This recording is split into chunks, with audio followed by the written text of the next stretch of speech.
guys, welcome back to my channel and welcome to today's video, which is all about tracking macros, IIFYM and intuitive eating. So if you're unsure on what on earth I'm going on about, tracking macros and intuitive eating are two different ways of eating that people use to change their body composition and basically just to reach certain training or aesthetic goals. So intuitive eating is obviously listening to your body, but using education that you have about the proper ways to fuel your body in order to reach your goals. So you eat as and when you feel you need in a day, and you eat what you feel like you need to fuel your body. Tracking macros, or IIFYM, is tracking your intake of your macronutrients every day. So your macronutrients are carbohydrates, which are our main source of energy and fuel our exercise, proteins, which are responsible for growing and repairing muscle, and fats, which are not only a backup source of energy, they're also responsible for our hormones in the body. So tracking these is a way to have a more precise picture of what we're eating in a day, with the goal to either lose fat or maintain weight or build muscle. Obviously it's a very complicated system. I am currently undergoing a course in sports nutrition, so if you would like me to do a video explaining all about how these different macronutrients work in our body, then let me know. But for this video I just wanted to let you know the pros and cons of each style of eating, and I didn't want to make it overly sciencey and complicated. So as an overall picture, in general, losing fat, building muscle, changing our body all depends on energy balance, which is the amount of calories in versus the amount of calories out. To lose fat, you need to be in a caloric deficit, which means eating fewer calories than you are consuming. To maintain your current body mass, you need to be at a maintenance level of calories, so you eat roughly the same amount of calories as you burn in a day. And to build muscle, you need to be eating in a surplus, which means eating more than you burn throughout the day. And we burn a lot more calories than you might think throughout the day, so don't think it is just exercise, because exercise is in fact one of the smallest percentages of ways that we burn calories throughout the day. In terms of building muscle, also it's important to note that obviously if you are not doing some form of resistance exercise like weight training, you're not going to be putting on muscle, you're just going to be eating extra calories which will be stored as fats. This will also happen if your surplus is too large. You will end up storing the extra calories as fat rather than building lean body mass. So with that introduction into the two different styles of eating, let's jump into the pros and cons. So I would like to start with the pros of IIFYM, or macro tracking. Obviously the main pro of macro tracking, and the reason why most people will choose this method, is because you will likely reach your goals faster. It's a very precise method of eating, and so you will be able to measure exactly what you eat, and you can measure your progress very quickly, and therefore you'll be able to see changes in your body quite quickly. It also means that if you are plateauing or you suddenly stop putting on muscle or losing fat, you can assess the situation very quickly, because you know exactly what's going into your body every day, and you'll know which precise changes you will need to make. It also gets us away from this idea of pure calories. Calories are kind of a taboo word in a kind of diet culture, which obviously is something we want to be getting away from, and a lot of people have a fear of calories when trying to lose weight. This method, obviously you do track your calories, but the focus isn't on the total calories, the focus is on hitting each macronutrient individually, so you know you're fueling your body properly for day-to-day activities and your exercise. So you want to know you're getting enough carbs to fuel your exercise, you want to have enough protein to repair and grow your muscles, and you want to have enough fat to keep your hormones ticking over and to make sure that your energy levels are generally high enough. So with IIFYM, you focus more on these macronutrients and what they're doing for your body, rather than having the fear of calories. Tracking macros also helps us educate ourselves a bit better in terms of nutrition and food, and we can understand how all of these macronutrients are affecting our workouts and our day-to-day lives and our mood. If your caloric deficit is too small, you will often get tired and quite irritable, and so we know that we can adjust this if it starts to affect our lifestyle. Equally, if you are trying to put on muscle and you are not really getting anywhere, we know that we need to increase the calories, and so this can be very easily done with tracking macros. They say what's the phrase? Something like our bodies are made in the kitchen. So diet is so key to exercise. You can't outrun a bad diet, all that kind of thing. If you're tracking your macros, you know exactly where you're going right, where you're going wrong, and it just boosts your progress so much more. One final thing I would like to mention in terms of the pros of tracking macros is something that is quite difficult to talk about because you don't want it to be taken the wrong way and you don't want the wrong person to hear it the wrong way, but it is in terms of your relationship with food and overcoming negative relationships with food. If you are struggling or have previously struggled with an eating disorder, please take everything I say with a pinch of salt and always consult a mental health professional, because they will know, hopefully they will know you and your case, and they will know what is right for you, and I don't want to in any way worsen anyone's relationship with food. That being said, I personally have struggled with this kind of thing in the past, and tracking macros is what helped me improve my relationship with food. It may make things worse for other people, and I will go into that in a bit more detail, so please do not just start tracking macros because I said it's helped me. But for me, it helped me get rid of the negative image of good versus bad food.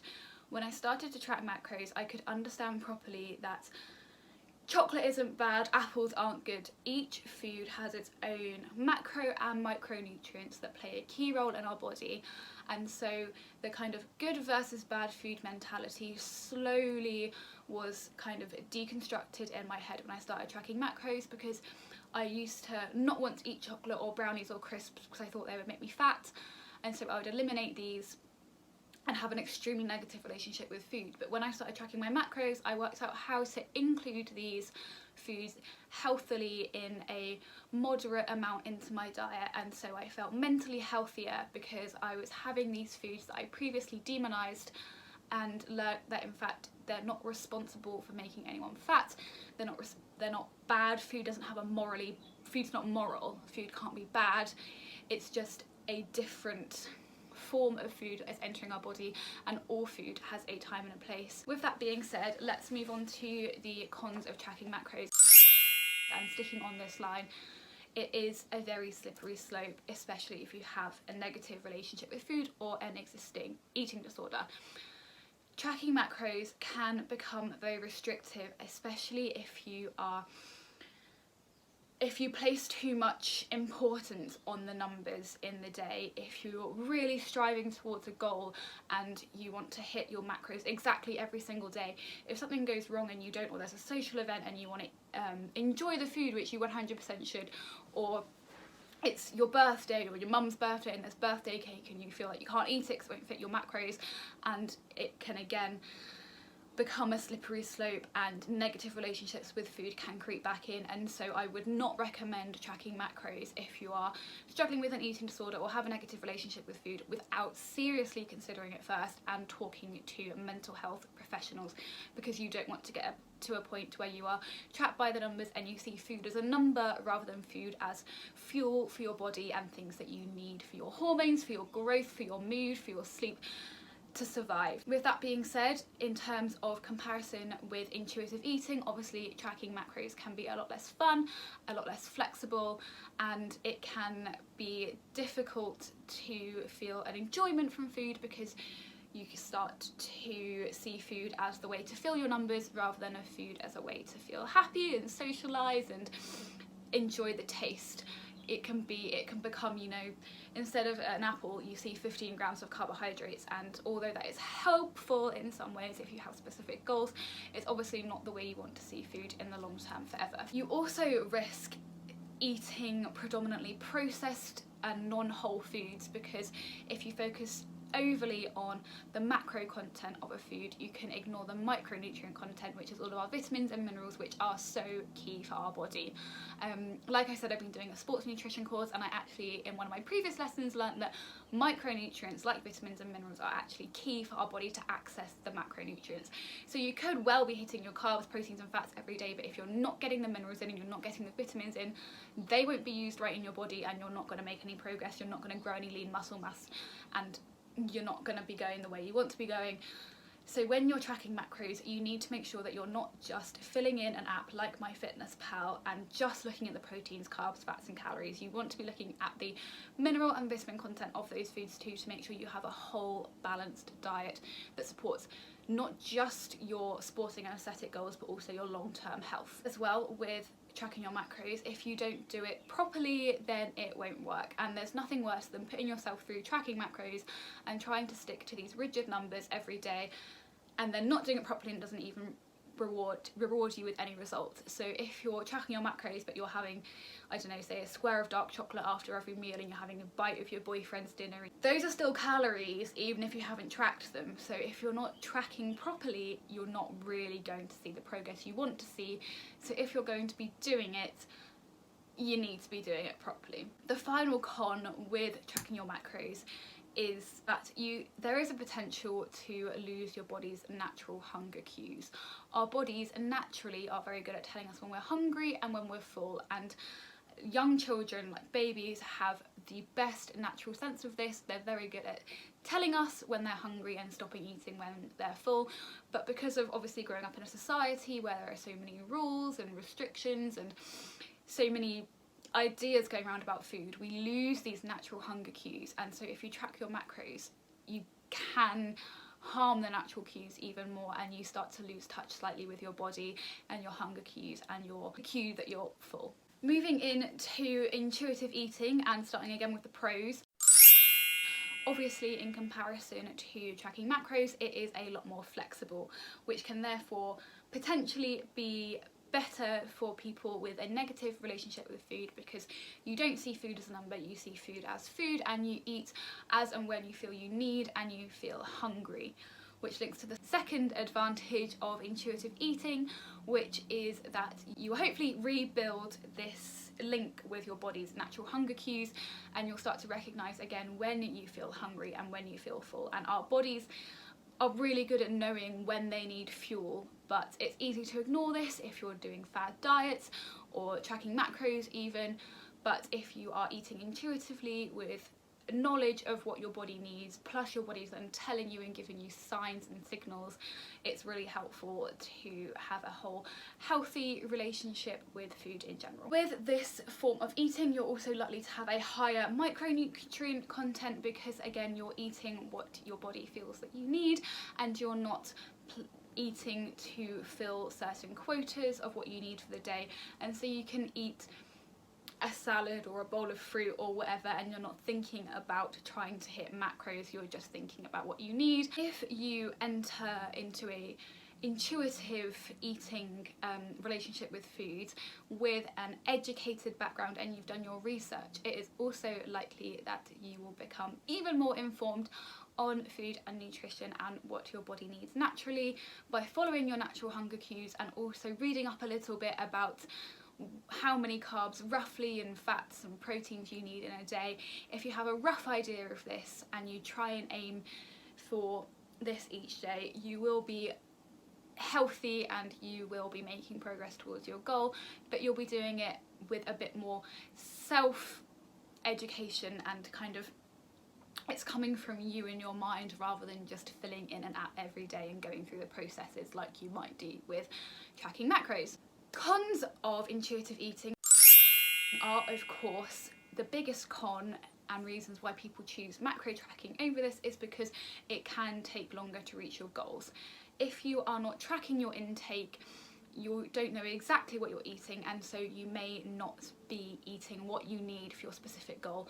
You may, for example, if you're trying to lose fat, you may actually be eating a lot more calories than what you think, and you're not going to get there. Equally, if you're trying to build muscle and you're going to the gym all the time and you're lifting weights, but you're not eating enough and you don't realise, you're not actually going to put any muscle on. And so tracking macros means that you are assured of that, whereas if you're intuitive eating, it may take a longer time for you to realise where you're going wrong and where you need to adjust your food intake. Equally, with intuitive eating, you might risk boredom eating, excess calories, just because obviously if you're tracking macros, you're more accountable, and if you do it properly and you track everything, you're less likely to just go and nip and eat a little chocolate bar or a little bag of crisps or an extra anything, because it won't fit into your plan. Whereas if you're intuitive eating, you might just be sat bored, or maybe you're thirsty and you're mistaking it for hunger, and so you might just eat for the sake of it when you don't really need to be. Equally, if you're subconsciously under eating and you don't realise, you risk performing poorly in sports and in training. And so if you're not tracking and you undereat and you don't realise, you're probably going to be tired and you're not going to be performing very well in the gym. So not only will you not have enough fuel for your muscles to repair, you're not actually going to have enough fuel to even perform well in the first place. And finally, in terms of relationships with food, again, intuitive eating, if you haven't had education about food as fuel and macronutrients and what they do for our body, you do risk slipping into the good versus bad food mentality and restricting yourself overly of food that we see as treats, or food that you might see as bad food, like cake or crisps or chocolate or whatever it might be that you think is bad food. And if you're restricting them overly, number one, you're just not going to be happy and you're going to be creating an increasingly negative relationship with food, but also you risk falling into a binge cycle with food, and you're just not getting everything you want out of your diet, and it can be really hard mentally and just a mindset that you want to be really careful to avoid with whatever style of eating you choose. So to wrap this all up, obviously I'm going to say what everyone says and everyone hates hearing, which is it is all personal. I can't tell you what to do. It just depends on what you think is best for you. If you have a negative relationship with food or eating disorders, or have previously struggled with an eating disorders, obviously whatever you do should be under the advisement of a mental health professional, like I've said. But for the general population, it just depends on what works for you, and what works for you at one point in your life might then change and you might completely switch it up. For example, right now we're in isolation and we're not really going out as much, so it might be easier to track macros because we're cooking at home. Whereas when this is all over and we have lots of social events again, you're probably not going to want to track macros, and you might then go into intuitive eating. Equally, if you've tracked macros for a long time, you will gradually build up a really solid foundation of knowledge, and so it's easy to go into intuitive eating and still hit your goals quite quickly because you know what you need in a day from years or months of practice. So personally, for me, this is where I'm heading at the moment, and you can also take an approach like what I'm doing at the moment, which is a mixed approach. So I still have goals that I want to hit, so I track macros 4 to 5 days out of the week, and then 2 days I will eat intuitively. This is kind of the best option for me because I know 4 or 5 days I'm hitting exactly what I need. The other 2 days, because I have the education and because I have been doing this now for about 4 years, I know roughly what I need, and so I can do that myself without the help of an app and tracking, and I'm more in tune with my hunger cues, and I'm still going to be making progress. So you don't have to go all in one or all in the other. You can do a mixture of the both if this is better for you. So if you want to see how I personally implement this throughout the day, go ahead and check out any of my what I eat in a days or day in the life of a type 1 diabetic, because most of those are based around what I eat. Obviously in those I go through a bit more of my carb counting and my insulin injections that are key to diabetes management, but you will see what I eat in a day and how I go about deciding what I eat based on whether I'm tracking macros or not, and everything about my way of eating and how it works for me. So I hope this video has been useful and kind of given you a few ideas about what style of eating will suit you. But obviously if you have any questions about either style of eating, or if you have any suggestions of videos you'd like to see from me in the future, please of course as ever leave them in the comments below, and I look forward to seeing you guys in the next video. Bye!